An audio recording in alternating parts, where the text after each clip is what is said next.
आप देख रहे हैं आदिनाथ टीवी चैनल, अनादि से अनंत की धर्म यात्रा। इस कार्यक्रम के पुण्यार्जक हैं श्री कंवरलाल जी महावीर प्रसाद जी, पाटनी, मदनगंज, किशनगढ़, राजस्थान। श्रीमान नीलेश जी, संरचना टाइल्स, सागर। श्रीमान नवीन जी, प्रतापनगर, सांगानेर, जयपुर। डॉक्टर आजाद जैन, सागर। अभिषेक मीना, सागर। श्रीमान प्रमोद जी बारदाना, सागर। श्रीमान जिनेन्द्र जी, श्रीमता जी सिंघई, सागर। श्रीमान अशोक संगीता पटेले, सागर। श्रीमान सुनील जैन, सुर्खी वाले। श्रीमान मंजू जैन, चार्ली जैन, सपरिवार। श्रीमान संतोष सौरभ जैन, बॉम्बे ज्वेलर्स।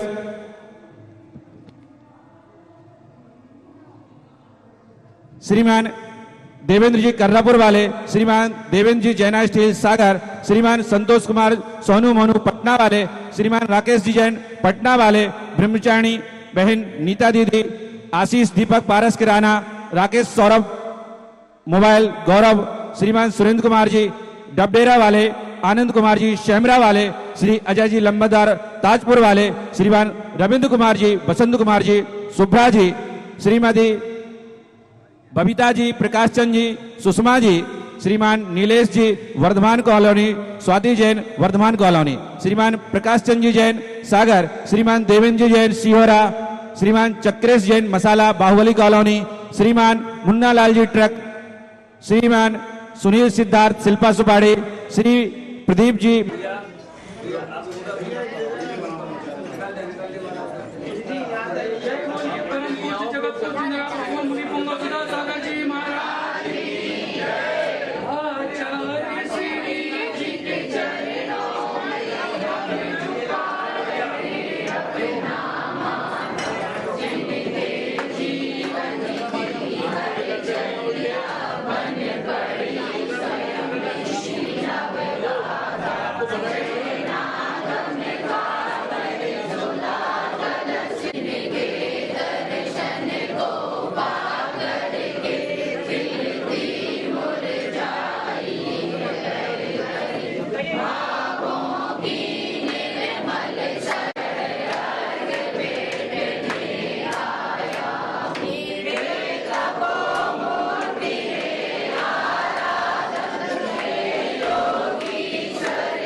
संत शिरोमणि आचार्य भगवान विद्यासागर जी महामुनिंद्र अनार के पद प्राप्त है। परम पूज्य आचार्य भगवान समय सागर जी महामुनिंद्र अनार पद प्राप्त है।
मुनि पुंगव श्री सुधासागर नमः संसार ताप विध्वंसनाय चरणम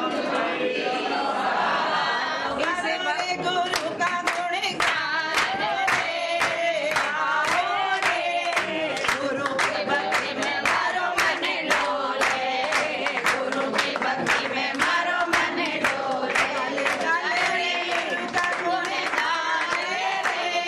गान रे गुरु की भक्ति में मारो मन डोले गुरु की भक्ति में मारो मन डोले मुझसे डरने को रतने चाहिए ना जो के रूप बनाने मौका उसे अक्षय पद को दिखाने मैं अक्षत तुम्हें चढ़ाता हूँ प्रत्याशी उस पद का बनने में सुधा मांगने आया लिया गुरु से नाता जोड़ लिया नाता जोड़ लिया गुरु से नाता जोड़ लिया इस जग की माया नगरी से इस जग की माया नगरी से नाता तोड़ लिया नाता जोड़ लिया गुरु से नाता जोड़ लिया नाता जोड़ लिया गुरु से नाता जोड़ लिया जगत पूज इंद्रिय पद श्रवण मुनि पुंगव सुधासागर मुनिंद्र अक्षय पद प्राप्त है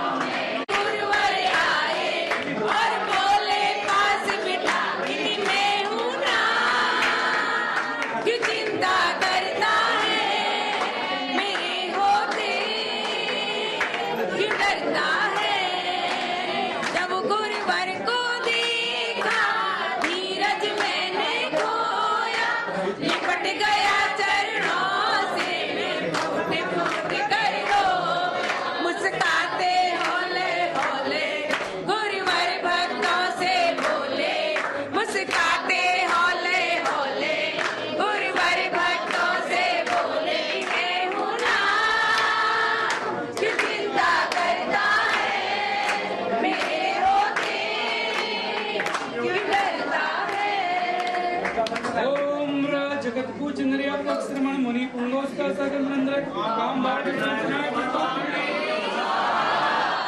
वो अब तक दाता उन्हें वेद समर्पित करके अब इस भाव में गोता ना खाऊं इस क्षुधा रोग से बचने को मैं सुधा वेद को ही जाऊं दुनिया से मैं हारा तो आया तेरे द्वार दुनिया से मैं हारा यहाँ से जब मैं हारा जाऊंगा सरकार यहाँ से मैं हारा कहाँ जाऊंगा सरकार मेरा तो क्या मैं तो दुनिया से हारा तुमसे ही पूछेगा ये संसार सारा डूब गई क्या नैया तेरे रहते खेवनहार डूब गई क्या नैया तेरे रहते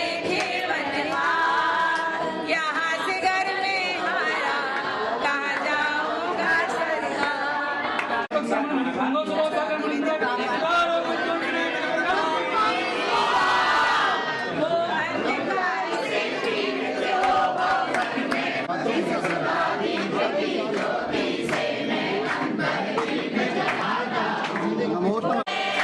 इनके आगे चांद सुहाना लगता है ओ गुरुवर का दरबार सुहाना लगता है इनके आगे चांद पुराना के चरणों में मेरा जीवन इनके दर्शन से होता है मन पावन अद्भुत तेरा ये नजारा लगता है तेरा दर ही सबसे प्यारा लगता है ओ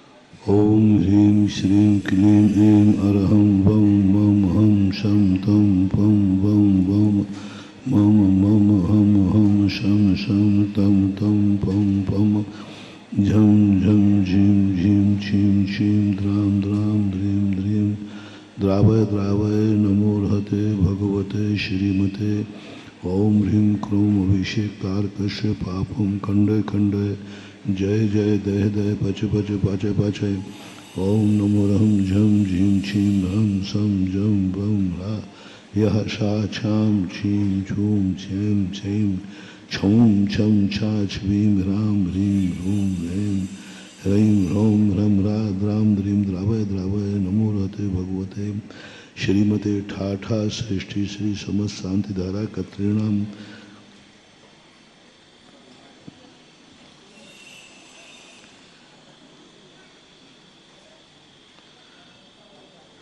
श्रीमान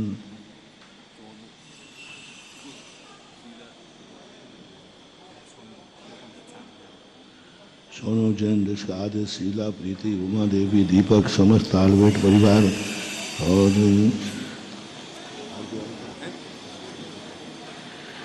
श्री अशोक कुमार जैन अशोक कुमार सुरेश कुमार विमल कुमार सुशीला शांता तारिका समस्त आर के मार्बल्स परिवार किशनगढ़ इंजीनियर केसी जैन रवि कुमार ऋतु ऋतिक समस्त मांडलपुर परिवार शारिका जैन गुना व्याधि बाधा निवारणार्थम विष्ठि पाठ्या जैन द्वारकवान्या जैन समस्त परिवार रोहित जैन अति आरोग्यार्थम सीमा हुकमचंद जैन आरोग्यार्थम शंभु कुमार क्रांति जैन आरोग्यार्थम सुशीला देवी सीमा जैन अनीता जैन आरोग्यार्थम मयंक आरोग्यार्थम शुभम आरोग्यार्थम नवजात शिशु रक्षार्थम श्वेता जैन एक्सीडेंट बाधा निवारणार्थम श्री आकाश जैन महेश्वरी आरोग्यार्थम शांतिबाई आरोग्यार्थम प्रभा काशीनाथ जैन आरोग्यार्थम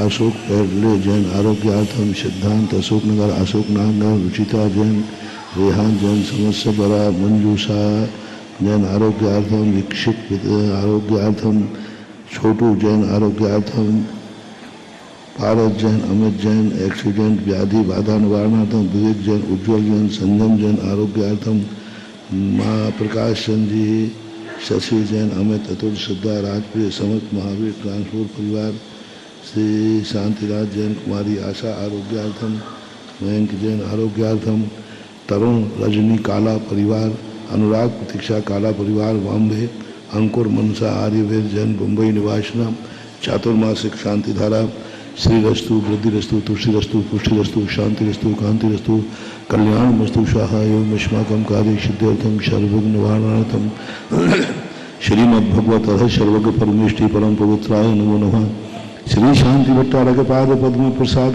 सद्धर्म श्री बलायु आरोग्य शौर्याभिवृद्धिरस्तु सद्धर्म शौसस्य परसस्य वर्गा प्रसिद्धंतु न ओम वृषभादयासि वर्धमान पर्यंता चतुर्विंशति अर्हंतो भगवंता सर्वज्ञा परम मंगल नाम दया यहाँ मुच्चा सिद्धम प्रयच्छन्तु न ओम नमोते भगवते श्रीमती पार्थितंकराय श्रीमती रूपाय दिव्य तेजो मूर्ते प्रभामंडल मंडताय द्वादश गण सहिताय चतुष्टय सहिताय समोषण केवल ज्ञान लक्ष्मण शोभताय अष्टादश दोष रहताय सत्सत्वाय सद्गुण संयुक्ताय परमेष्ठी परम पवित्राय सम्य ज्ञानाय स्वयं सिद्धाय भूताय परमात्मने परम सुखाय त्रिलोक महताय मन संसार चक्र मृदनाय अनंत ज्ञान दर्शन वीर सुखात पदाय त्रिलोक संग्रह सद्ज्ञानाय सद्ब्रह्मण्य प्रणाम मंडल मंडिताय ऋषि हारिका श्रावक साविका प्रमुख चतुसंगोप सर्वनाशनाय घाती कर्म शंकराय अजराय अभवाय श्रेष्ठी श्री समस्त शांतिधारा कत्रनाम व्याधिम घिनंतु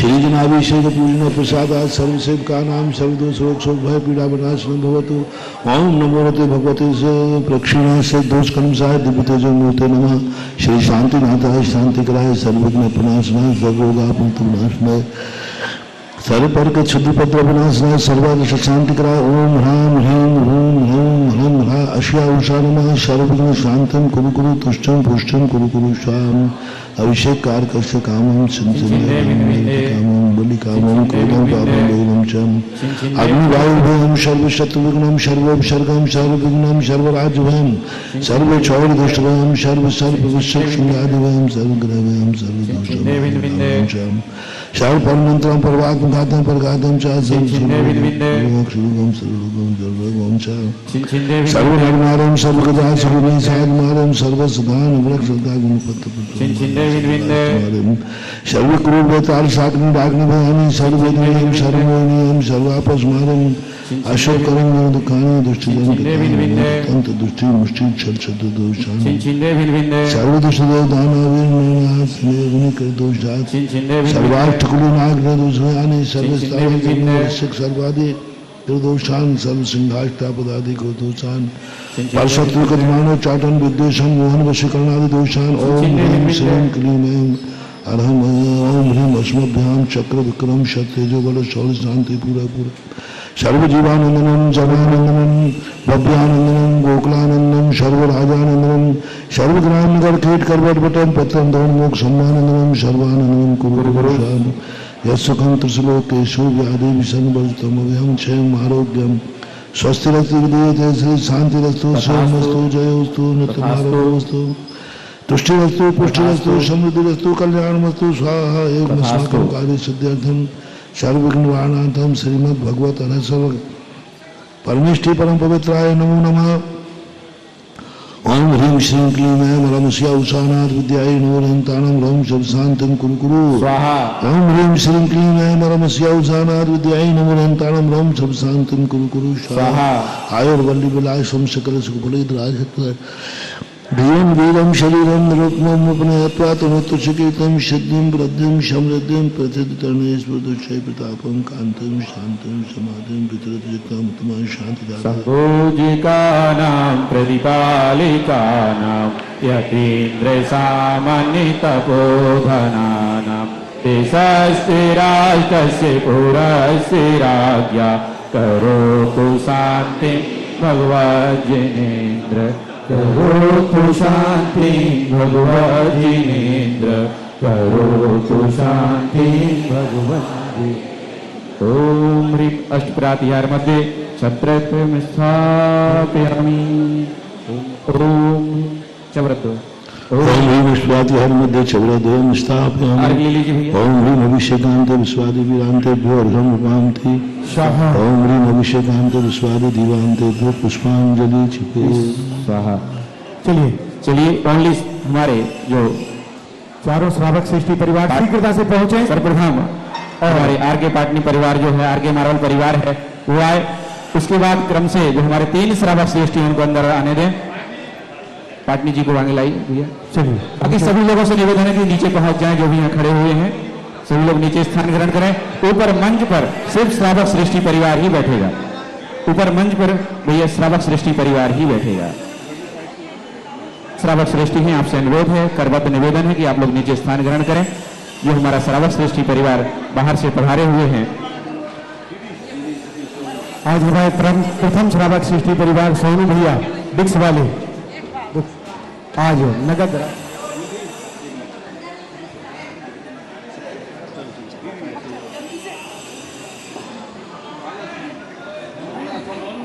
चलिए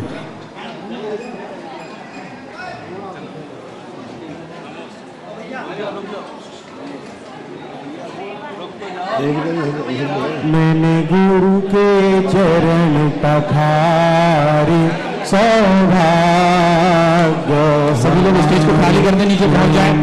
गुरु के चरण पखारे सौभाग्य हमारे जन्म जन्म के संचित पातक जन्म जन्म के संचित पातक क्षणभर में निर्वारी मैंने गुरु के चरण पखारी सौभाग्य हमारी मैंने गुरु के चरण पखारी सौभाग्य हमारी जन्म जन्म के संचित पातक जन्म जन्म के संचित पातक क्षण भर में निर्वारी, मैंने गुरु के चरण पखारे, सौभाग्य हमारे,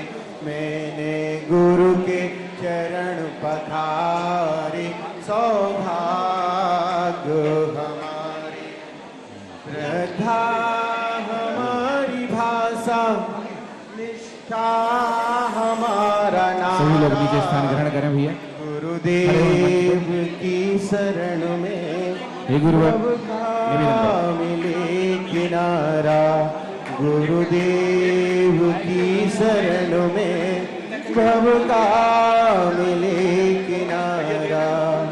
चलिए सभी लोग अपने हाथों को जोड़ें और पूज्य गुरुदेव के पावन श्री चरणों में सभी लोग निवेदन करें, हे स्वामी नमोस्तु, हे स्वामी नमोस्तु, हे स्वामी नमोस्तु, नमोस्तु। आपकी मंगलमयी दिव्य देशना हम सब जीवों का मोक्ष मार्ग प्रशस्त करें। हे भगवान नमोस्तु, नमोस्तु, नमोस्तु।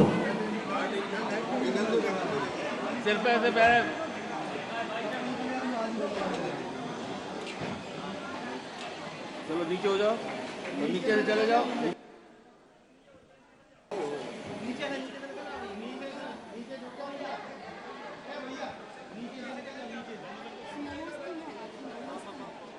नीचे से निकलो, नीचे से।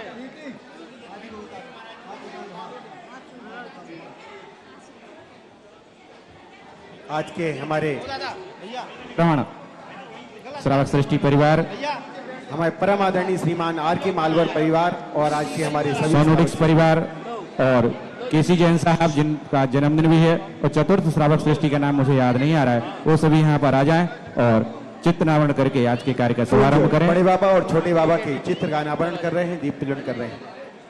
नमोस्तु भगवान, नमोस्तु। जय श्री नमः सिद्धेभ्यः, जय श्री नमः सिद्धेभ्यः, जय श्री नमः सिद्धेभ्यः। सर्वमंगलमांगल्यं सर्वकल्याणकारकं प्रधानं सर्वधर्माणां जैनं जयतु शासनं। पंच परमेष्ठी भगवान की, आचार्य श्री गुरुवर कुंद कुंद महाराज की, आचार्य श्री गुरुवर विद्यासागर महाराज की, आचार्य समय सागर महाराज की, पीठ चक्रवर्ती जगत पूज्य निर्यापक सर्वण मुनिवर श्री सुधा सागर जी महाराज की, पूज्य मुनि संघ की।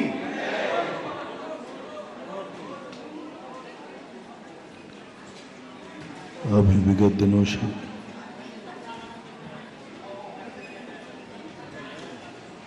वह चीज हम समझने का प्रयास कर रहे हैं जो चीज हमें छोड़ना है। कैसे छूटता है संसार, कैसे छूटता है पुण्य और पाप से व्यक्ति कैसे ऊपर उठता है।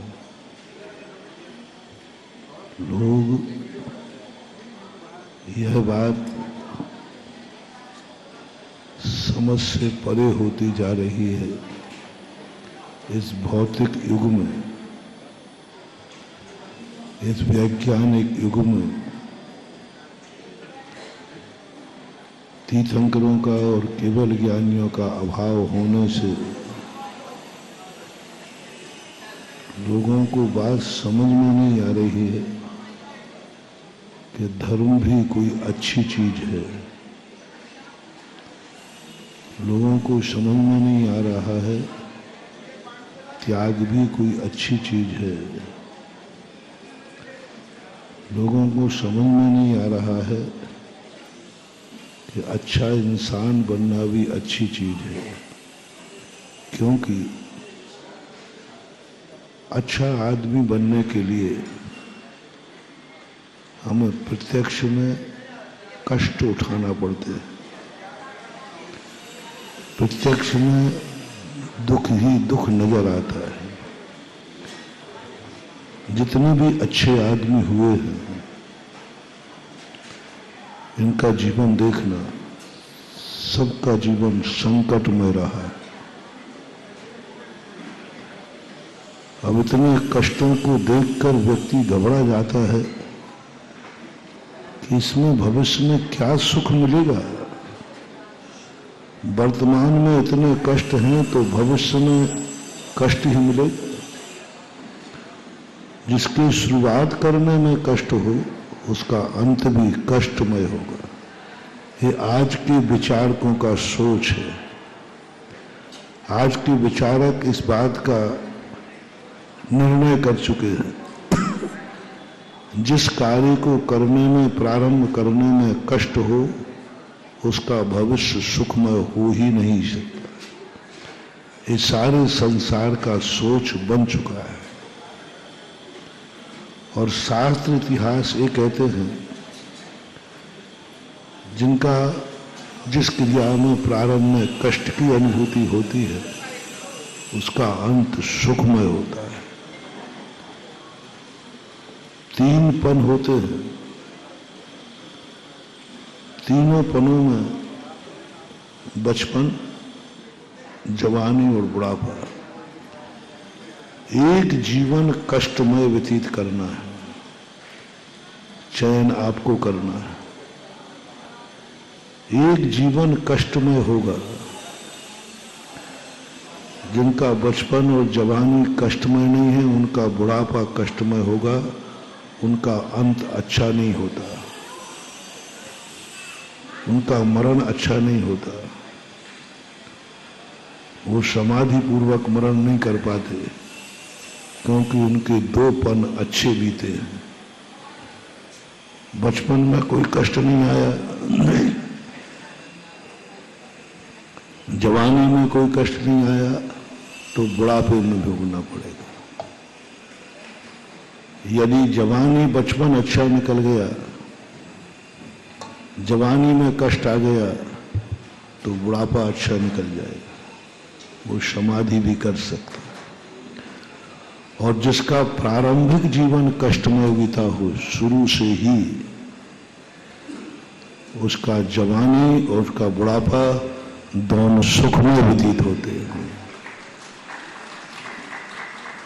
तो ये सिद्धांत है एक प्रकार का। अपवाद अलग चीज है, कोई शो में 2-4 गिना जाए, परसेंटेज लगाना, 50 से ऊपर जो परसेंट में आता है, उसको एक कथन मान लिया जाता है। बहुमत में जो चला जाता है, उसको उसी नाम से पुकारा जाता है। जैसे आम के बगीचे में, ये आम का बगीचा है, लेकिन उसमें अमरूद का भी पेड़ है, जामुन का भी है, लेकिन कम है, इसलिए पहचान होती आम की। तो ऐसा बहुतायत देखा गया। ऐसा ही जीवन में अच्छे लोग जितने होते हैं, उनका प्रारंभ बहुत कष्टमय होता है, बहुत कष्टमय होता है, लेकिन अंत उनका बहुत अच्छा होता है। कल शाम को प्रश्न आया था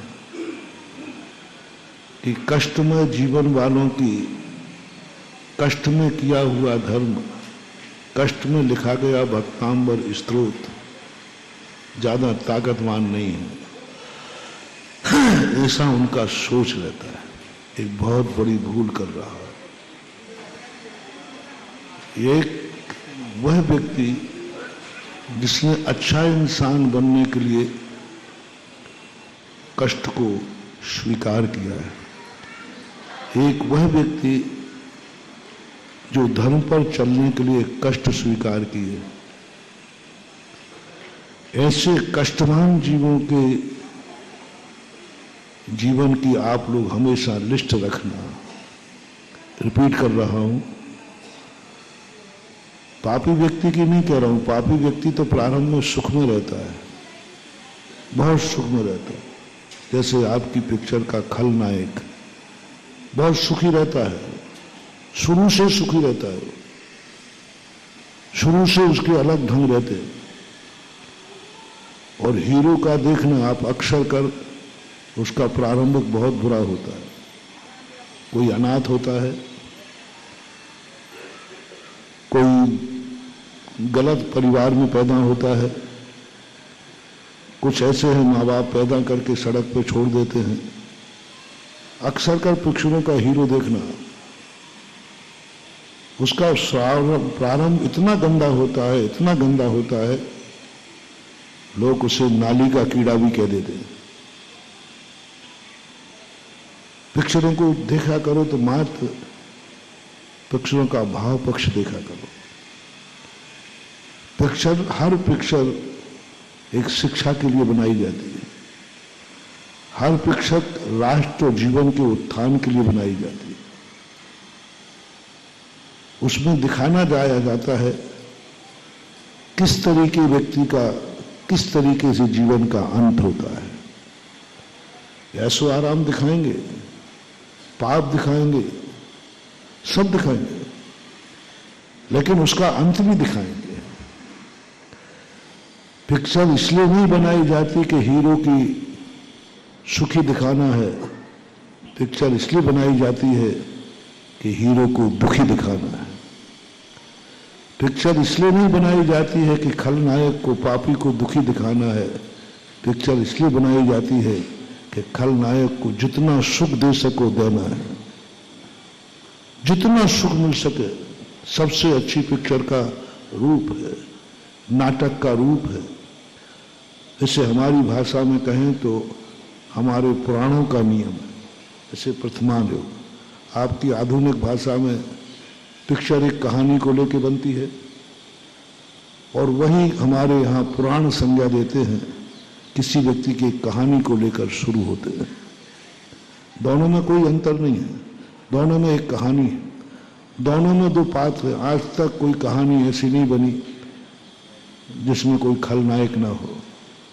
आज तक कोई ऐसी कहानी नहीं बनी जिसमें कोई हीरो ना हो।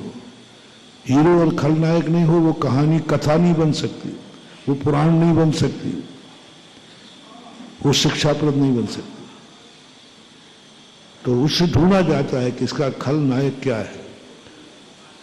और कथाकारों को कहा जाता है आप खलनायक को कितना सुखी दिखा सकते हो, कितना सुखी दिखा सकते हो। कोई सीमा मत करो, जितने संसार के सुख हो सब खलनायक को दो,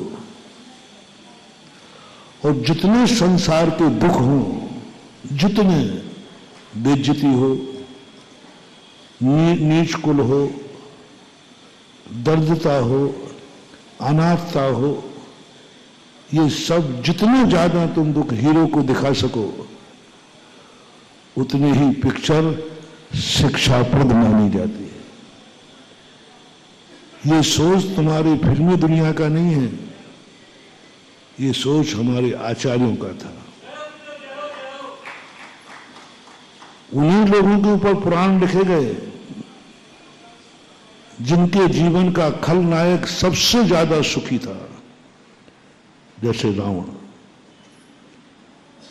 रामायण इसलिए प्रसिद्ध नहीं है कि उसमें राम थे, रामायण इसलिए प्रसिद्ध ही कि उसमें रावण था, और वो भी संसार का सबसे बड़ा सुखी था और संसार का सबसे बड़ा पापी था। धर्मात्मा को सुखी नहीं दिखाया। जो धर्मात्मा सुखी रहते हैं उनके ऊपर कथा नहीं लिखी जाती। सुन रहे हो ना धर्मात्मा? जो धर्मात्मा सुखी रहे उनके ऊपर, जैसे 23 तीर्थंकर अपने अजितलाल, संभवनाथ, अभिनंदननाथ, इनके ऊपर कोई कथाएं नहीं मिलती, पुराण ही नहीं मिलते। पूज्यवर गुणभद्र आचार्य ने छोटा सा लिख दिया बस, क्योंकि उनके जीवन में सुख ही सुख था। भवांतरों में भी सुखी थे। अजितनाथ भगवान के भवांतर देखो, शंभवनाथ, अभिनंदननाथ, सुमतनाथ, इनके भवांतरों से भी ये सुखी थे, भवांतरों से भी ये धर्मात्मा थे, सब तरफ से सुखी थे और वर्तमान में भी सुखी रहे। कुछ नहीं, ठाठ ही ठाठ रहे इनके। तो किसी ने उनके ऊपर पुराण नहीं लिखा, किसी ने पुराण नहीं लिखा। उनके लोग ज्यादा मूर्तियां नहीं बैठालते मंदिरों में, उनके लोग ज्यादा पूजाएं नहीं करते, उनके कोई जाप नहीं देता, और ना उनके चरित्र को कोई लिखना चाहता है, क्योंकि अच्छा आदमी सुखी क्यों? धर्मात्मा आदमी सुखी है, समझ लेना उससे कोई शिक्षा मिलने वाली नहीं है, कोई शिक्षा नहीं लेगा। किसी व्यक्ति से कहो देखो भगवान, बोले ठीक है उनके जीवन में दुख नहीं आया, वो क्या जाने कष्टों को, क्योंकि जन्म से ही ठाठ में रहे। एक सुधारवादी ने लिखा था, एक साधु थे, उन्होंने कहा कि महावीर स्वामी ये नंगे पैर चलने की बात कह गए, नीरस भोजन करने की बात कह गए, उनको क्या अंदाज? दीक्षा लेते ही आकाशगामी विद्या सिद्ध हो गई, चारों रिद्धि महाराज आ गए, उन्हें क्या पता कि सड़कों पर चलने पर पैरों में क्या कष्ट होता है। यदि महावीर स्वामी स्वयं आज की डंबल की सड़कों पर चलते और उनके पैरों में छाले पड़ते और एक टाइम आहार करते, अंतराय भी आते, तो जरूर महावीर स्वामी अपने उपदेशों में जूतों का पहनने के लिए छूट दे देते और नियम से खाने की व्यवस्था भी बना देते कि बेटा 2-3 बार बीच में कुछ नहीं मिले तो क्या बोलते जलपान कर लेना।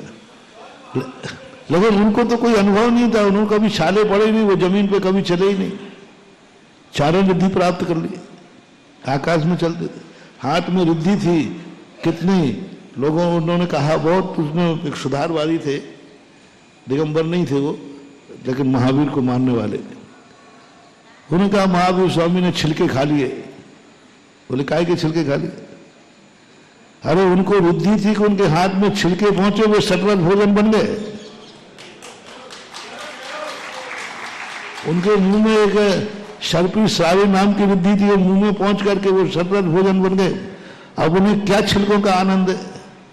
अब कह महावीर ने छिलके खा लिए चंदना के, दुनिया को देखने में छिलके थे, लेकिन उनके मुंह में पहुंचने के बाद तो वो सतवत भोजन थे। तो ये स्थिति बनती है, तो ये सोच लोगों का बन जाता है। इसलिए कथा नायकों के लिए कहा गया कि तुम ऐसा पात्र सुनो, यदि दुनिया को कथा उस व्यक्ति का चित्रण नहीं है, कथा श्रोताओं को शिक्षा देना है। तो ऐसे व्यक्ति का चयन करो जिसने अच्छे बनने के लिए कष्ट उठाए हो, अच्छे बनने के लिए, धर्म के लिए, सत्य के लिए बहुत कष्ट उठाए हो, ऐसे व्यक्ति का चयन करो। और ऐसे व्यक्ति का चयन करो जो सबसे बड़ा पापी हो, सबसे बड़ा पापी हो, और कभी उस पर कष्ट नहीं आया हो। पापी हो और कष्ट ना हो, ऐसे व्यक्ति को चुनो। ये 2 व्यक्ति जहां मिल जाएं, उसी पर पुराण लिखा जाएगा, उसी पर तुम्हारी फिल्म बनेगी। मैंने सोचा ऐसा क्यों? पापी को दुखी दिखाओ नहीं, धर्मात्मा को सुखी दिखाओ। उन्होंने कहा नहीं, शिक्षा नहीं मिल पाएगी। शिक्षा वही है कि जिसमें व्यक्ति धर्म के लिए कष्ट उठावे। इसलिए कभी तुम्हें धर्म करते हुए कष्ट नजर आए, समझ लेना तुम्हारे अच्छे दिन आने वाले हैं। धर्म करते हुए कह रहा हूं, अच्छा कार्य करते समय तुम्हें विघ्न आ रहा है, कष्ट आ रहा है, तो अच्छा दिन आने वाला है। और जितने धर्म की क्रियाएं हैं, इसलिए महावीर ने अपने धर्म की क्रियाओं में सब में कष्ट ही कष्ट लिखे। तो मुनि को उठा के देख लो, पूरी चर्या उन्होंने कष्टमय बताई, पूरी चर्या। एक भी चर्या में कहीं से सुख नजर इतना सा भी नहीं होना चाहिए। सब तरफ से देख लो आप, जितने मूल गुण बनाए। सबसे पहले महाकष्ट की चर्या दीक्षा लेने के पहले केशलंज करके दिखाओ। अब केशलंज करना कितना कष्टदायी है मेरे से मत पूछना, तुम खुद अपने सबके बात तो बाल हैं, थोड़ा उखाड़ के देख लो ना। ये तो थोड़ी है कि तुम सब गंजे थोड़ी हो। पहली नीति थी कष्ट से शुरू करो। पहला नियम है दीक्षा के पहले केशलंज, और केशलंज के बाद जो चर्या है वो तो आप सबको मालूम है। सर्दी गर्मी हो उन्होंने दिगंबर बना दिया, असहाय बना दिया, कोई सुरक्षा कवच नहीं। बिल्कुल सरलता से साधु पर तुम प्रहार कर सकते हो। वही है 500 मुनियों को घानी में फेल दिया गया। 700 मुनियों के रक्षाबंधन की कथा आपके सामने, कोई उपाय नहीं दिया, कुछ भी नहीं। क्योंकि अच्छा आदमी बनने के लिए यदि कष्ट उठा रहा है, महानुभाव आप एक निर्णय कर लेना, आपके बहुत अच्छे दिन आने वाले हैं। और दूसरा भी कर लेना, कोई पाप कार्य करते समय तुम्हें सुख मिल रहा है, पाप कार्य करते समय तुम्हारे लिए बहुत अच्छा लग रहा है, बहुत अच्छा लग रहा है, और कोई तुम्हारे लिए विघ्न नहीं आ रहा है, कोई परेशानी नहीं आ रही, बल्कि जितने पाप करते जा रहे हो उतनी सारे के सारे कोई विघ्न बाधा नहीं आ रही, कोई विघ्न बाधा नहीं।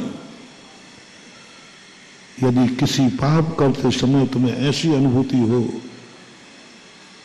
कि मुझे इस पाप करने में कोई कष्ट नहीं हो रहा है, समझ लेना आपके बहुत जल्दी बुरे दिन आने वाले हैं। वो एक सिस्टम है, बालक वाला सिस्टम जो हमने कुछ दिन पहले कहा था। बालक हंस रहा है, बालक हंस रहा है, नियम से रोने का समय आने वाला है। बालक रो रहा है, समझ लेना हंसने का समय आने वाला है।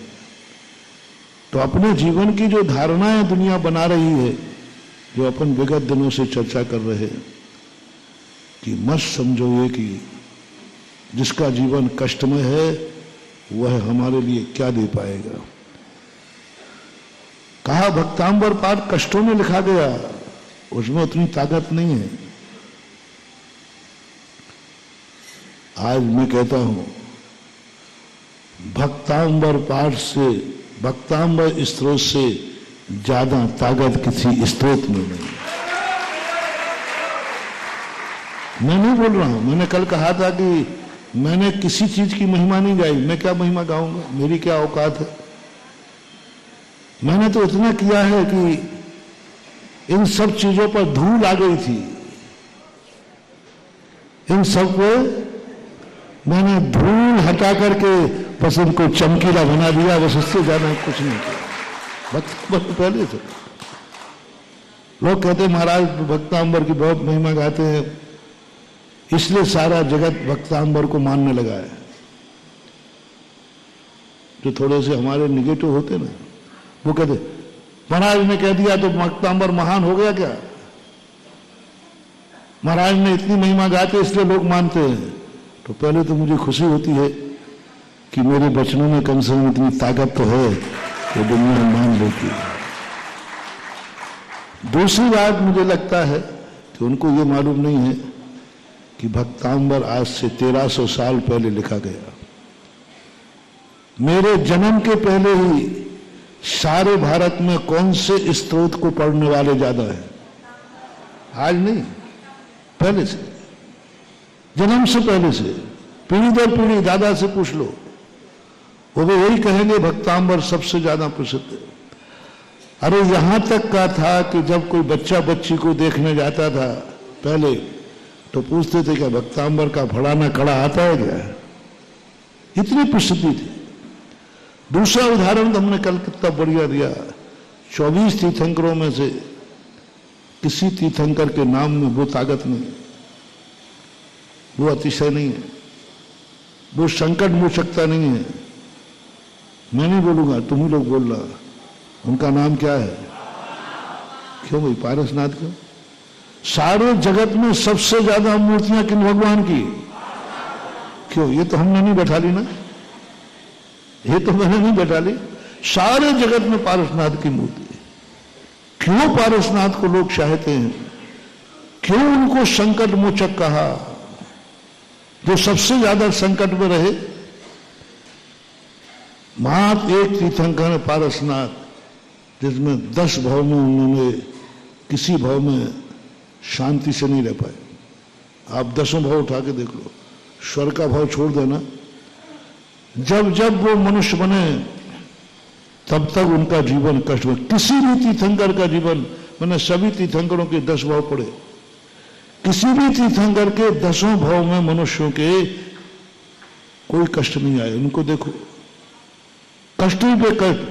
पहला जीवन शुरू होता है 12 मन की शिला पटक दी, पर आर रोज ध्यान से मरे तो हाथी बने, सांप ने खा लिया। मुनि महाराज मरे तब भी साता नहीं, अजगर में नहीं लिया। 10 भाव से जो कष्ट झेल रहे हैं, चलो अब तीर्थंकर बन गए, अब तो साता मिले। तीर्थंकर बनने के बाद भी जो कमठ ने उपसर्ग ढहे हैं, आज तक किसी मुनिराज को वो उपसर्ग नहीं हुए। बिजौलिया में देख करके, बिजौलिया की वो चट्टानें देख करके आत्मा कांप जाती है। देव था, कमठ ने जिस प्रकार की उनके, और एक दिन नहीं 8 दिन तक, 8 दिन तक किसी भी तीर्थंकर पर देवों से द्वारा उपसर्ग नहीं हुआ, किसी भी तीर्थंकर पर। और इतना जबरदस्त है वो उपसर्ग, आग पानी पत्थर जो कुछ भी होता है, आज तक किसी तीर्थंकर को इतनी गालियां नहीं मिली। कितने अशुभ शब्दों का प्रयोग किया है कमठ ने, किसको? अब तो उनके 3 कल्याणक मनाए जा चुके थे, अब तो साता मिलना चाहिए थी। गर्भ कल्याणक हो गया, जन्म कल्याणक हो गया, दीक्षा कल्याणक हो गया, अब तो साता मिलना चाहिए थे। नहीं, 3 कल्याणक के बाद की दशा है। और आज इतने कष्टोमय जीवन था, इसलिए पारसनाथ संकट जिन्होंने सहन किए हैं, वही संकट को दूर करने में कारण बनेगा। धर्म के लिए मेरा वो शब्द, संकट अकेले को मत पकड़ना, नहीं तो तुम किसी भिखारी को लेके आ जाओ। हाँ, कर्म के उदय में नहीं, मजबूरी में नहीं, जिन्होंने धर्म की रक्षा के लिए, अपने आत्मा के धर्म की रक्षा के लिए, उस रक्षा के लिए जिन्होंने कष्ट उठाए हैं महानुभाव, जब भी ऐसा व्यक्ति तुम्हें मिल जाए, जरूर एक बार उसका ध्यान करना, जब तुम संकट में हो तब। जब कोई तुम्हारे ऊपर संकट आवे, तो सबसे पहले उस महापुरुष को ध्यान करना जिसने जीवन में घनघोर संकट झेले हो, घनघोर संकट झेले हो धर्म के खातिर, और संकट में भी वह डिगाना हो, उपसर्गों में जो डिगाना हो, उपसर्गों में भी वो धर्म की पताका ठान रहा हो। ऐसे व्यक्ति का थोड़ा 10 मिनट ध्यान करके देखना, बाद में क्या होगा तुम मुझे बताना। मैं तो प्रैक्टिकल करके बता रहा हूं, शास्त्रों को पढ़ के बता रहा हूं। मैंने बहुत बार सोचा, पारसनाथ क्यों, क्या विशेषता है आप में? नवीनाथ भगवान में क्या नहीं था? और आज नवीनाथ भी कोई भगवान हुए हैं, कोई नाम ही नहीं। नवीनाथ भगवान देखने को नहीं मिलते, क्योंकि मैं स्वयंभू स्तोत्र जब पढ़ता हूं तो मैंने 24 भगवानों में कहीं ना कहीं भगवान को स्थापित कर लिया है। जैसे स्वयंभू स्तोत्र में आदिनाथ आते हैं, तो मैं आदिनाथ का स्मरण कर लेता हूं। आदिनाथ तो बहुत सारे हैं।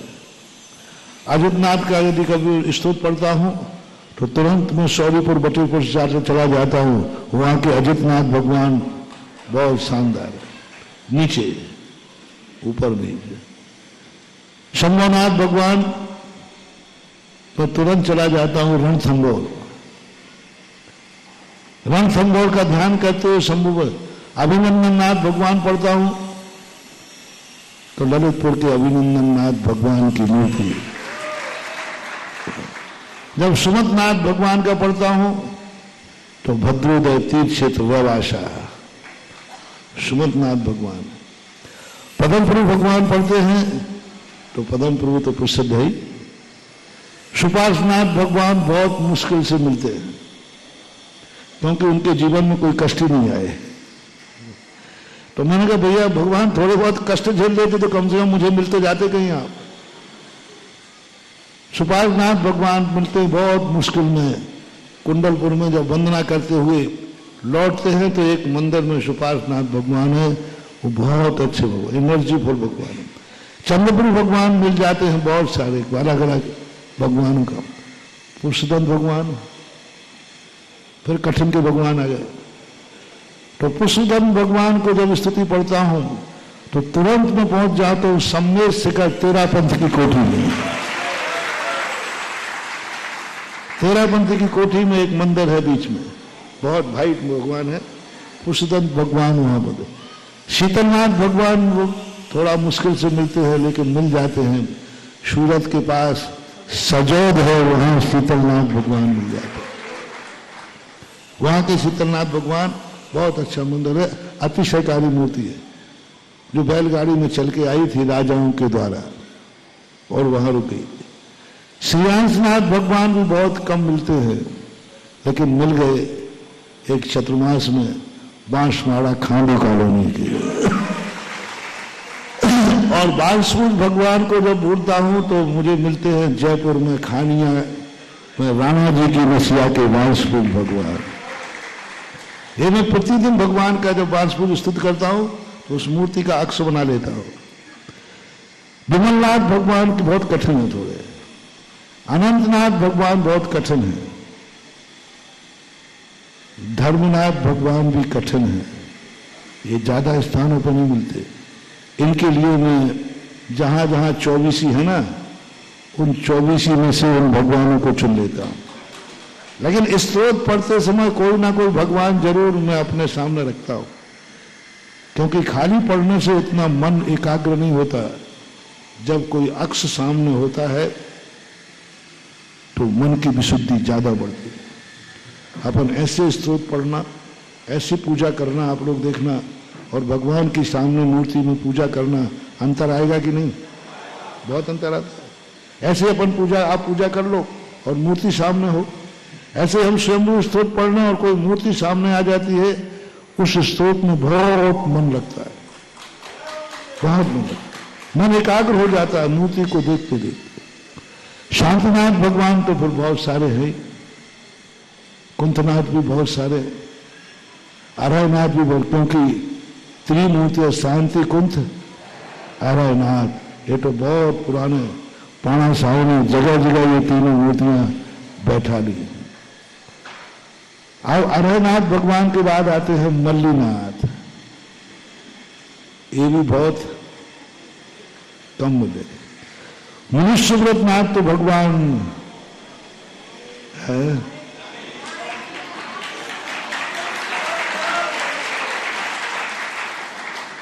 जब से नारेली के भगवान मिले हैं मन गदगद हो जाता है।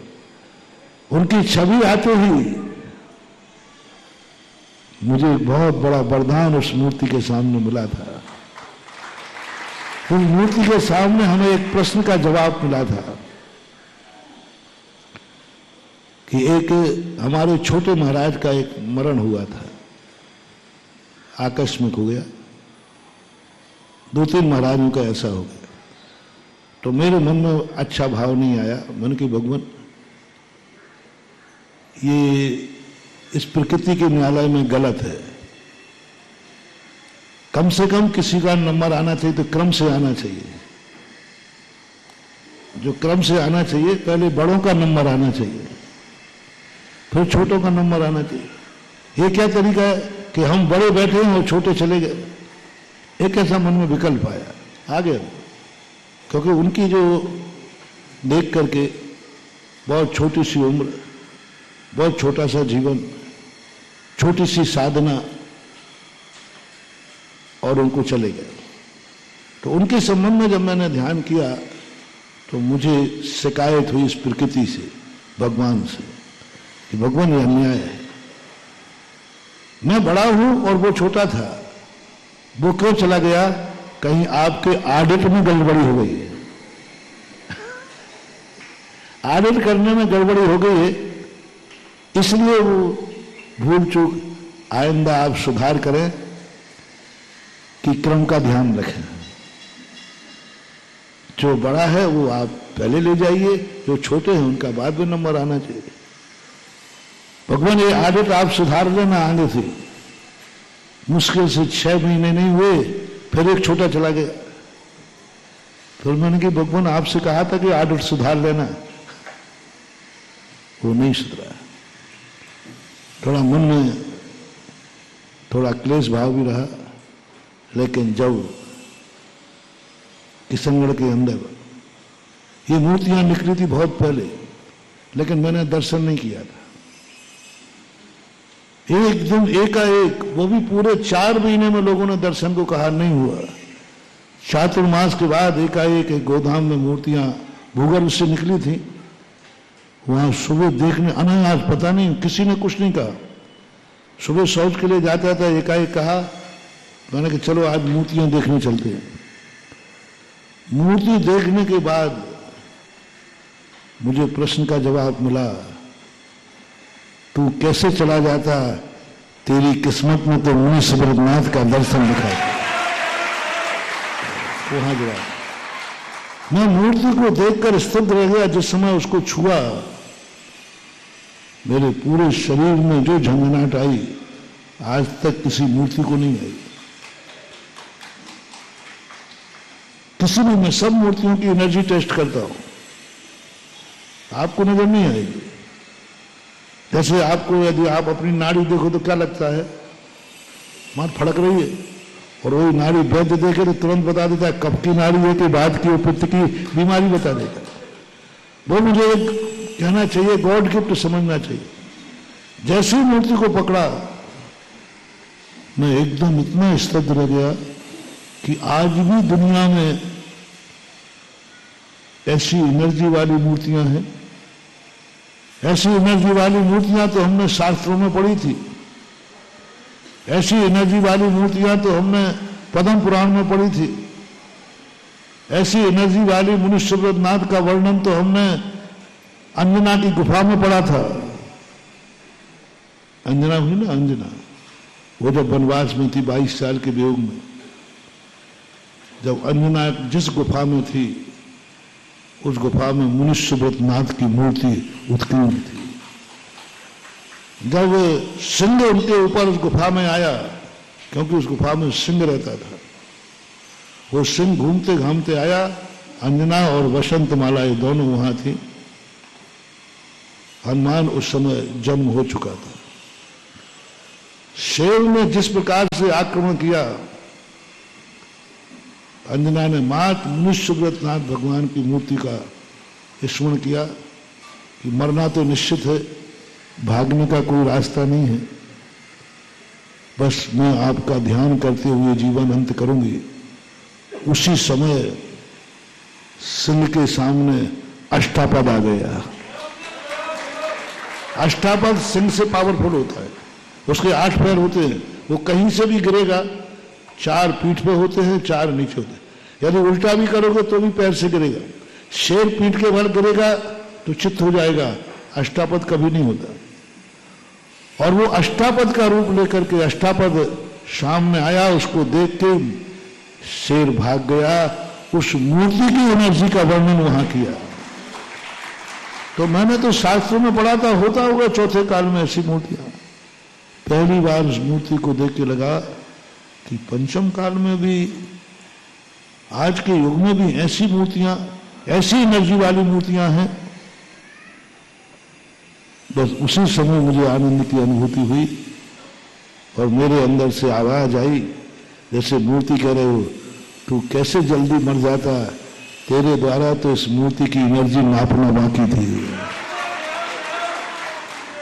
मूर्ति दुनिया, लेकिन कौन कहता कि इस मूर्ति में एनर्जी है? कौन कहता कि इस मूर्ति की ये महिमा है? इसलिए जानो मुनि सुब्रतनाथ भगवान ने कहा मैंने रोक लिया था तुझे।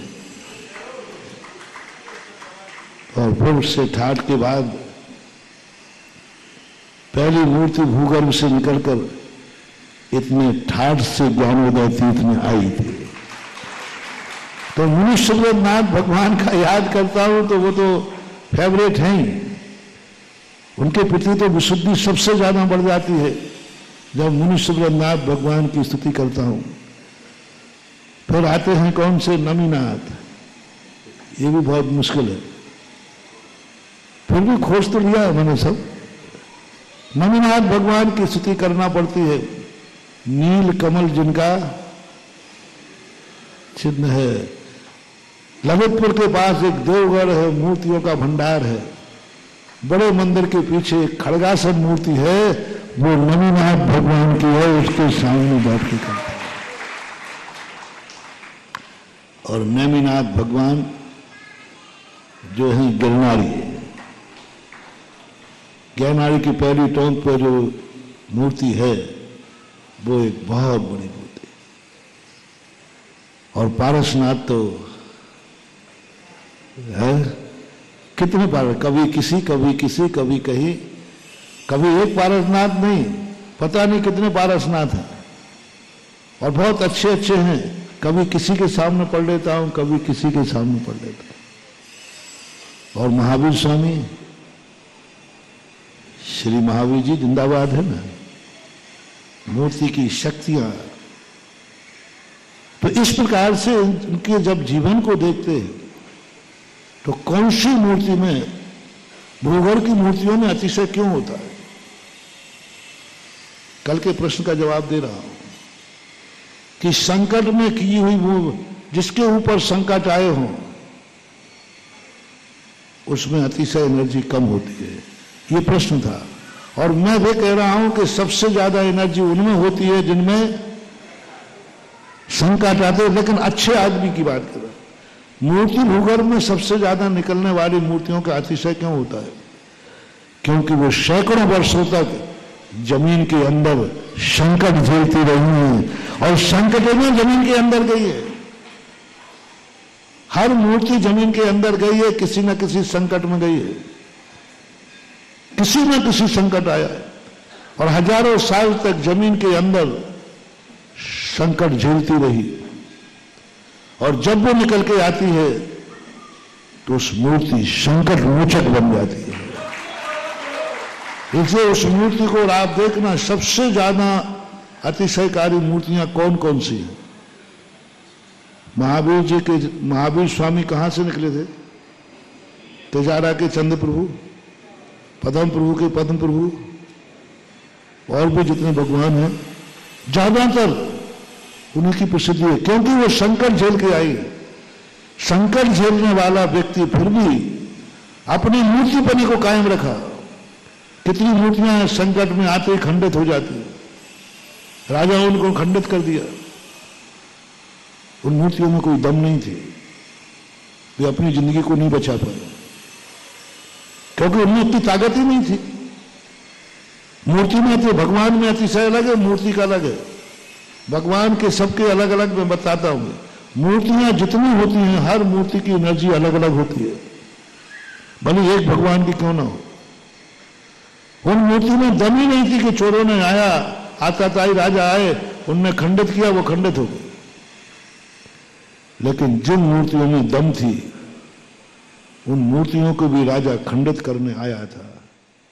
जैसे अपने आराध्य कुंडलपुर के बड़े बाबा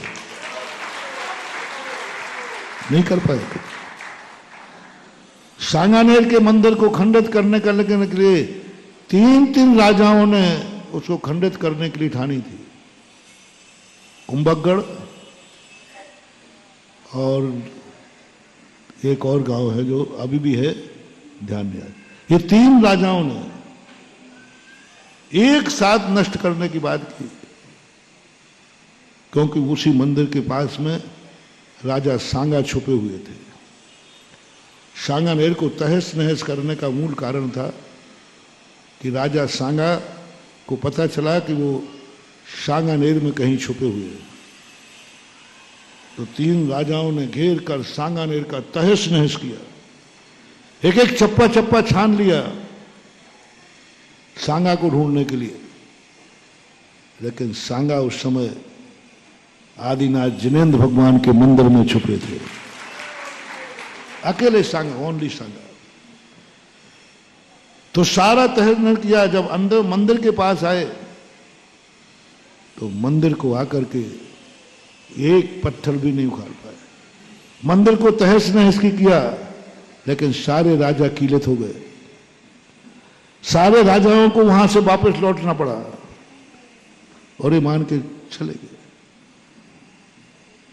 अकबर सदी के राजा ने सांगानेर मंदिर में आकर धोख दिया, जो अकबर कभी गर्मस्तक नहीं झुकाते। तो जब सांगा ने जब देखा, जब सांगा बाहर निकले तो पूरा सांगानेर, इसका पहले नाम था संग्रामपुरी, और जब देखा उन्होंने कि सब कुछ नाश हो गया, कुछ नहीं बचा, मात अकेला संगी मंदिर सुरक्षित था। उसी समय सांगानेर को पुनः बसाया, उसका नाम रखा सांगावती। और सांगावती के बाद फिर वो सांगानेर हुआ। कहना मैं ये चाह रहा हूं कि उस मूर्ति की एनर्जी देखो कितनी है, अपने आप में ताकत है उसकी, शक्ति है उसकी। खंडित करने वाले सामने आए, खंडित नहीं कर पाए, और चाहा उन्होंने। दूसरी मूर्ति में बताता हूं जिसको प्रत्यक्ष में अभी हाल, रिपीट, मेरा अपना लक्ष्य समझना। संकट आवे, संकट उसका कुछ नहीं बिगाड़ पावे, धर्म के कारण संकट आवे और वो धर्म से न डिगे, उसकी एनर्जी बता रहा हूं। मूर्ति धर्मात्मा की है कि नहीं? भगवान की। संकट करने आया गोलाकोट, तीर्थ उदय तीर्थ क्षेत्र। ये चोर की कहानी है, अभी की कोई ज्यादा पुरानी नहीं, 20-25 साल पुरानी। इतने सिर काटे गए, कोई था ही नहीं वहां, जंगल था खुला, कांटों की बाढ़ के बीच में मंदिर, मूर्तियां सुरक्षित थी, कांटों की बाढ़ लगी थी, बाउंड्री भी नहीं थी, चोर आराम से रहे, सिर काटते रहते। एक जो मूल नायक बने ना, इनकी यहां छेनी लगी हुई है। जैसे ही एक चोर ने छेनी लगाई, दूसरा चोर उस मूर्ति से आके लिपट गया।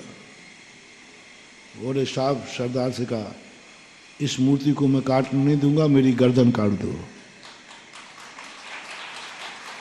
इस मूर्ति को काटने नहीं दूंगा, चाहे गर्दन काट दो मुझे।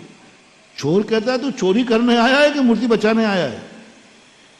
तो जो चोरी करने आया है, इतने सिर तू काट चुका है, मैंने काटे, इसके लिए क्यों बचा रहा है?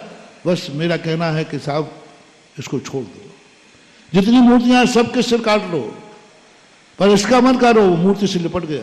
चोरों ने अलग किया, बोले आप मार डालो, लेकिन इस मूर्ति का हम सिर नहीं कटने देंगे। जब वे चोर पकड़े गए, मूर्तियों के सिर भी पकड़े गए, वो अभी भी रखे हैं। चोरों ने जो बात कही, बोले आपके मूल नायक भी बच नहीं सकते थे।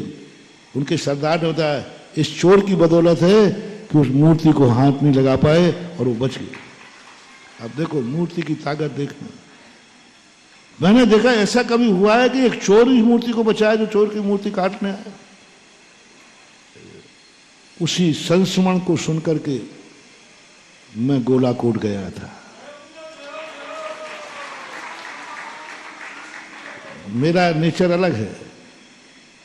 ऐसी मूर्ति जो जिसने चोर ने बचाई हो, जो चोर उसको काटने आया हो और वही चोर बचा रहा है।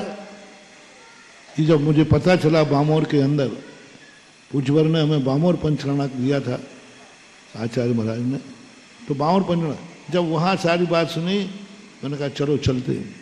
जाकर वहां की जब मूर्ति देखी, क्या मूर्ति की एनर्जी है, क्या ताकत है। फिर मूर्ति को मैं बाहर लाया और उसी दिन घोषणा की थी, ये मूर्ति आज तक इतने संकट झेले हैं कि बाढ़ के अंदर रखी गई, कांटों के बीच में रखी गई, खुले में, इतने संकट उसने झेले हैं। और ये संकट इतना झेल चुकी है कि नियम से एक दिन ये विश्व का सबसे बड़ा तीर्थ क्षेत्र बनेगा।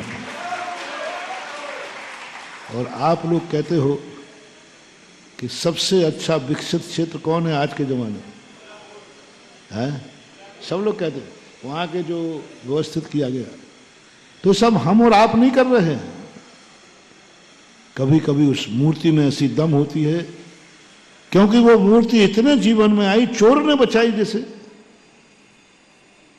कम मत समझो महानुभाव, ये सोच आपका बहुत छोटा है कि संकटवान व्यक्ति की क्या संकट दूर करेगा जो स्वयं संकटों में रहा हो। अच्छे व्यक्ति की विशेषता है स्वयं संकटों में रहता है, लेकिन दूसरों को संकट से मोचक कर देता है। स्वयं दूसरे देख लीजिए, साधु स्वयं के प्रति कठोर होता है, लेकिन एक चींटी के प्रति दयालु है, और स्वयं के प्रति इतनी दयालु नहीं होता। निर्दयात भस्मसात क्रिया, शमंत भद्र महाराज कहते हैं कि कैसा है श्रवण जो अपने लिए तो कठोर है और दूसरों के लिए इतनी करुणा है कि एक चींटी को भी सोचता है इसको कष्ट ना हो जाए। तो उस मूर्ति की बात मैं कह रहा था। तो मूर्ति, दूसरा उदाहरण तो मैं देता हूं रामचंद्र जी का। 8 राम और हुए, उनमें भी मोक्ष गए हैं, ऐसे नहीं कि सभी स्वर्ग ही गए। बलभद्र मोक्ष भी जाते हैं और स्वर्ग भी जाते हैं। राम के अलावा और भी मोक्ष गए हैं राम। उन 8 बलभद्रों के तुम्हें नाम मालूम? मेरे से मत पूछ लेना, मुझे भी नहीं मालूम। 9 बलभद्र होते, 9 राम होते। 9 रामों में से 8 रामों के कोई नाम भी नहीं जानता, क्योंकि उनका जीवन सुख में रहा है। और रामचंद्र जी का जीवन शुरू से आज सारे जगत में उन 9 रामायण रामों में कौन से राम के नाम में सबसे ज्यादा ताकत है? दशरथ नंदन। क्या कारण है? बलभद्र तो सब एक से होते, एक समान होते, एक समान शक्ति होती, इनमें कौन सा अतिशय था? सबसे बड़ा अतिशय था इन्होंने जितने संकट झेले धर्म के कारण झेले और अडिग रहे। क्योंकि आपका सोच है कि हम धर्म करेंगे तो संकट आएंगे, हम धर्म मार्ग पे चलेंगे तो हमारे दुख होगा, हम जितने धर्मात्मा बनेंगे उतने दुखी होंगे, और जितने पापात्मा बनेंगे उतने सुखी होंगे। ये जो तुम्हारी धारणा है, इस धारणा के ऊपर प्रहार कर रहा हूं। देखो क्या जीवन, हम कैसा जीवन व्यतीत किया। एक और मोटिवेशन दे रहा हूं, आप सब पुराने मंदिरों में जाना, चित्र किनके बनते हैं मंदिरों में? जिनके ऊपर सबसे ज्यादा किन सतियों के चित्र बने मंदिरों में? मैना सुंदरी का। किन सतियों के चित्र बने? सीता का, अग्नि में। किन सतियों के चित्र बने? जिन्हें कोबरा नाक से मारने का प्रयास किया और नाक का हार बन गया। सुखी सतियां भी तो हुई हैं, ऐसे थोड़ी कि सब दुखी हुई हैं। लेकिन एक सुखी सती का आप लोग चित्र नहीं बनाते मंदिर में, सब उन्हीं का बनाओगे जो दुखी रही है, उन्हीं के चित्र बनाओगे। अच्छे मुनिराज का कोई एक चित्र नहीं बनाओगे। एक भी मुनिराज का चित्र नहीं है जिन मुनिराजों ने जिंदगी में कोई कष्ट नहीं उठाए और मोक्ष चले गए। कोई करे, उनका कोई चित्र मंदिर में नहीं मिलेगा। और जिन मुनिराजों की जम के दुर्दशा हुई, शेरनी खा रही है, बढ़िया चित्र बनवाओगे बिल्कुल सामने शाल नहीं खा रही है गज कुमार के ऊपर उन्हीं के चित्र। मैं सोचता था कि कोई अच्छे महाराज नहीं मिलते इनको क्या, पहले सोचता था, लेकिन जब देखा वास्तु का चित्रण, वास्तु का स्वरूप देखा, तब ये बातें ध्यान में आई उनकी। अरे पूरे चित्रों में देख लीजिए आप। तो महानुभाव, एक पहला सबसे बड़ा मोटिवेशन आप कल के प्रश्न पे से ले लें कि अच्छे कार्य करने में यदि संकट आ रहा है तो समझ लेना चाहिए तुम बहुत अच्छे आदमी बनने वाले हो, क्योंकि संकट आ गया। तुम अच्छा कार्य करने चले और संकट आ गया, तुम अच्छा कार्य करने गए परेशानी आ गई, तुम अच्छा कार्य करने चले, रामचंद्र यदि अच्छा कार्य नहीं करते तो उन पर संकट नहीं आते। सबसे बड़ा उन्होंने अच्छा कार्य क्या किया, पिताजी की आज्ञा मानी।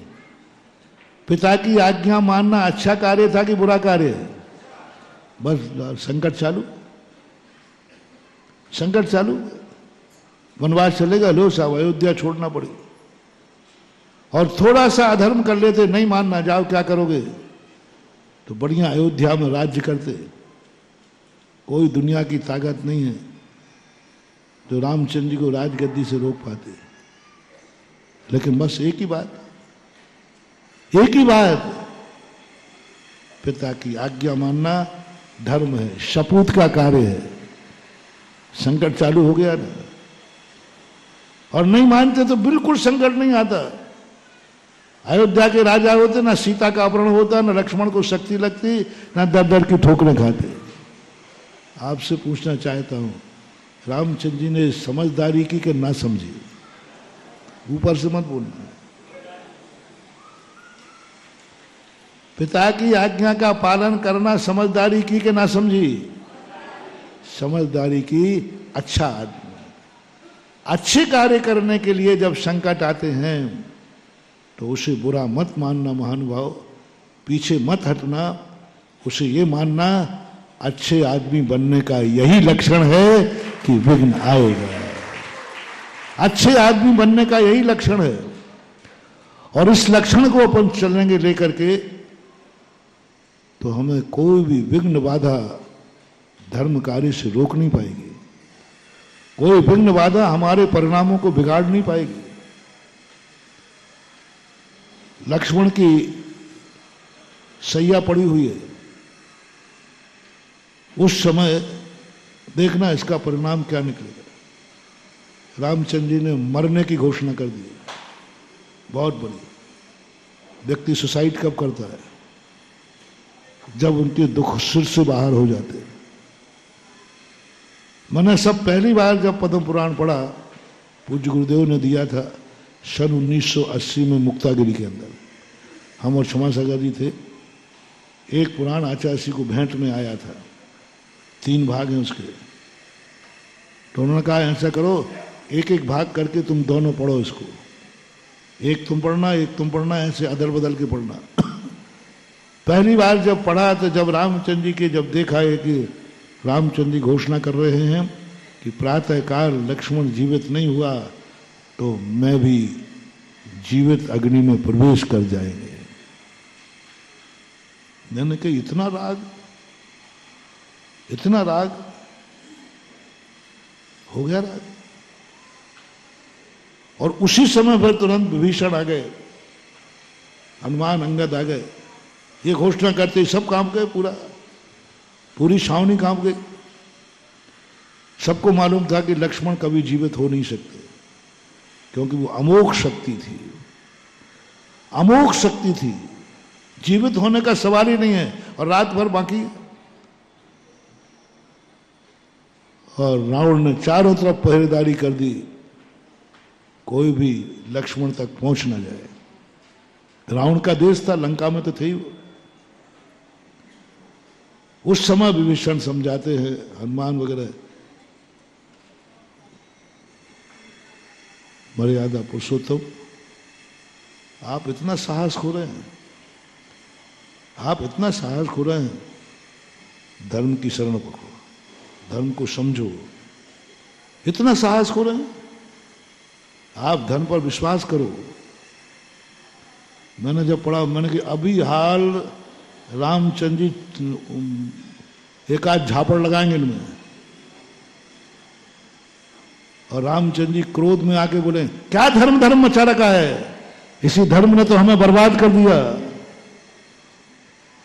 हम लोग यही सोच रहे थे पढ़ते पढ़ते, अब देखो रामचंद्र जी का क्रोध, इतना संकट की मरने की बात कह दी।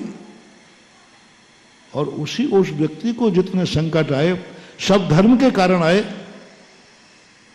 झुंझलाएंगे, पक्का है झुंझलाएंगे। और सब इनको कहेंगे आज के बाद किसी ने धर्म का नाम लिया तो मैं जीभ काट दूंगा, ये कहेंगे कहने। और इतने में सब कह देता, आप होते तो आप भी यही कहते। स्थिति बन जाएगी। क्या धर्म धर्म मचा रखा है? धर्म धर्म करते ही तो अयोध्या से लंका में आ गए, विदेश सीता चली गई, लक्ष्मण जा रहा है। क्या धर्म धर्म मचा रखा है? धर्म ने क्या अतिशय किया? धर्म ने क्या रक्षा की? 90% लोगों की, 99.99 लोगों की धारणा है धर्म करने पर संकट आते ही आपका धर्म से विश्वास उठ जाता है। गलत बोल रहा हूं तो आप खुद अपनी अपनी छाती पे हाथ रख के पूछ लें। धर्म करते हुए दो प्रकार का संकट उठता है तुम्हारा। कोई गलत कार्य करने में संकट आ जाए और तुम भगवान से विनती करो, नमोकार मंत्र पढ़ो, भक्ता दूर नहीं हो तो कहते हैं काय का संकट, काय का संकट मोचक। अरे भाई तूने गलत किया था, इसे संकट आया, बोले दूर करना चाहिए भक्तांबर को, तोड़ जाए। और जब धर्म के कारण तुम्हें संकट आ जाए तो दिवाली के दिन कोई मर जाए ना तो दिया बंद कर देते हो महावीर स्वामी के। दिया किसके जलते थे तुम्हारे यहां? और कोई मर गया तो महावीर को निपटा देते हो, आज से तुम्हारी दिवाली बंद। 90.99 लोग धर्म के कारण जब संकट आता है, धर्म करने से कोई दुख आ जाए तो लोग से धर्म की श्रद्धा डगमगा जाती है, चिड़चिड़ापन आ जाता है। ऐसे ऐसे लोग देखे हमने, 20-20 साल तक भगवान की पूजा करते थे, अभिषेक करते थे, आज वो मंदिर में भगवान के मुंह भी नहीं देखते। मेरे सामने हुआ हुए, मैंने कहा भैया महाराज नाम मत लेना, मैंने 20 साल करके देख लिया, कुछ नहीं हुआ, परेशानी पर परेशानियां बढ़ती गई। आप बता दो अभिषेक करने से होता है, पूजा करने से होता है? नमोकार मंत्र करोड़ों मालाएं फेर चुके हैं, आज वो नमोकार मंत्र बोलने को तैयार नहीं है। बोले महाराज जो चीज मैं कर चुका हूं उसका नाम मत लेना, नहीं तो मेरे बहुत बुरे भाव होते। नमोकार मंत्र का नाम लेने वाला नहीं, बोले नमोकार मंत्र से हमें घृणा हो गई, घी आ गई। जितनी मालाएं फेरी कुछ हुआ ही नहीं, करोड़ों मालाएं फेर ली, जिसने जितनी मालाएं बताई फेरी, पूजा किया, अभिषेक किया, व्रत पाले, नियम बोले। मेरे जैसा सदाचारी कोई नहीं था, रात में नहीं खाया, अभक्ष नहीं खाया, और था भी वो ऐसे बहुत अच्छा आदमी था। लेकिन उसके बावजूद महाराज संकट पर संकट, उसके बावजूद विविधा पे विविधा। मुझे महाराज जी घृणा हो गई है। वो तो आपके पास बैठा हूं इतना ही बहुत है, नहीं तो हमें मुनियों से भी घृणा है, क्योंकि मुनियों के खूब आशीर्वाद ले लिए, कई मुनियों ने पिछी भी लगाई है, तो भी बोल दो ना आगे, तो भी कुछ नहीं हुआ, हमें घृणा है। वो तो ये मुझे पकड़ के लाया इसलिए मैं आ गया आपके पास। मैंने कि अच्छा आ गया, अब तेरी होनहार बहुत अच्छी है। घृणा हो जाती, लोग इतनी घृणा कर लेते हैं कि धर्म का नाम भी सुनना पसंद नहीं करते, और लोग धर्म की बात करते तो गालियां देते, देखो ये पाखंड है, देखो ये नमोकार मंत्र की बातें कर, देखो ये महाराज अभिषेक की बातें कर रहे हैं, देखो ये महाराज इसमें चमत्कार दिखा रहे हैं, मूर्खों को मूर्ख बना रहे हैं। मैंने करके देखा है, बात सही है। जो कार्य आप खुद अनुभव से कर लो, उसके संबंध में कोई कितना भी कहे तुम्हें विश्वास क्योंकि तुमने अनुभव किया है। 20 साल तक तुमने अनुभव किया है, जितना धर्म किया उतना संकट आया, इसलिए सिद्धांत उठ गया। अपन सबको तो यही मालूम था कि ऐसा होता है, तो उनके वही रामचंद्र जी करेंगे। अब जब मरने ही जा रहे हैं और ऐसा संकट उनको धर्म के कारण आया है, तो नियम से रामचंद्र जी कहें क्या धर्म मचा रखा है, क्या धर्म मचा रखा है, इसी धर्म ने तो हमारा सर्वनाश कर दिया। हम लोग ये भावना से पढ़ रहे थे आगे, लेकिन 5-6 श्लोक पढ़े, हम लोगों ने द्वारा पढ़े, कहीं गलत तो नहीं पढ़ रहा हूं, कहीं गलत तो नहीं पढ़ रहा हूं, क्या गलत, कैसे हो गई रामचंद्र जी की इतनी प्रसिद्धि, कैसे बन गए वो रामचंद्र जी के नाम में इतनी ताकत कि आज भारत का हर व्यक्ति राम राम कह करके अपनी जिह्वा को पवित्र करता है। ऐसे नहीं, बहुत बड़ी एनर्जी महानुभाव, उस समय सबसे बड़ी एनर्जी उनके नाम में प्रवेश कर गई, उनके जीवन में प्रवेश कर गई। क्या कहते हैं विभीषण से, आप सही कह रहे हो, मुझे ऐसे समय पर धर्म की शरण में रहना चाहिए। ओ मन की इतना क्षमता, मरने वाला, सुसाइड करने वाला, संकटों में व्यक्ति हाथ जोड़ के कहता है नहीं आप सही कह रहे हो, मुझे धर्म की शरण, इस समय मुझे धर्म का चिंतन करना चाहिए, ऐसे समय पर धर्म ही शरण है। आप लोग सही कह रहे हो, मेरा मन मोह से व्याकुल हो गया, इसलिए मुझे धर्म की तरफ दृष्टि नहीं जा रही है। रोने लगे। रामचंद्र जी की आंख में आंसू आ गया, अभी नहीं आया था, कि देखो मैं मोह में इतना व्याकुल हो गया, ऐसे समय पर मुझे धर्म का चिंतन करना चाहिए, धर्म की शरण लेना चाहिए। उस दिन हम लोगों ने आगे नहीं पढ़ा, पूरी रात भर ध्यान करते रहे। दोपहर की सामयिक वही चलता रहा और इतनी विशुद्धि बढ़ी और स्वयं का पाखंड समझा कि धर्म कैसा होता है और धर्मात्मा कैसा होता है। ये जो जप रहे हैं मालाएं, ये सब अपन धर्म कर रहे हैं, एक क्षण में विलय को प्राप्त हो जाएगा, एक क्षण पृथ्वी को वातावरण बन जाए। तो ऐसे लोग भी देखे हैं महानुभाव दुनिया में, जो थोड़े से संकट आने पर जन्म जन्म का जो मंत्र नमोकार मंत्र बोला है, उस पर पैर रखते हुए भी पाए गए हैं। हुआ है कि नहीं? शुभम चक्रवर्ती किस पे पैर रख दिया? इतनी तो था कि वो मार रहा था, वो प्राण ले रहा था, अपने प्राण बचाने के लिए थोड़ा सा देवता ने थोड़ी कुड़की दे दी, धमकी दे दी कि देख तू नमोकार मंत्र पे पैर रख दे तो बच जाएगा, नहीं तो मरेगा। मां थोड़े से उस संकट में नमोकार मंत्र पे पैर रख दिया।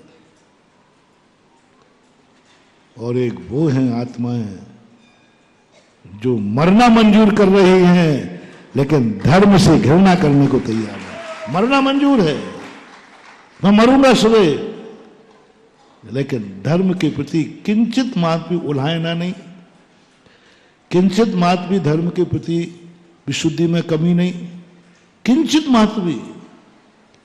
वही उत्साह है, वही विशुद्धि। हाँ, धर्म ही शरण है। आप लोग सही कह रहे हो, मुझे इस समय व्यामोहित नहीं होना चाहिए। इस कार्यक्रम के पुण्यार्जक थे श्री कंवरलाल जी महावीर प्रसाद जी, पाटनी, मदनगंज, किशनगढ़, राजस्थान।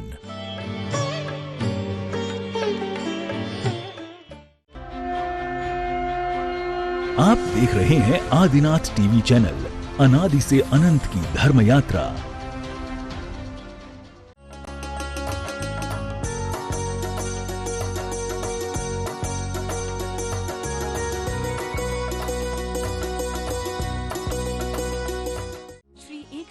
श्री दिगंबर जैन ज्ञानोदय महाअतिशयकारी तीर्थ क्षेत्र नारेली जी, अजमेर, राजस्थान।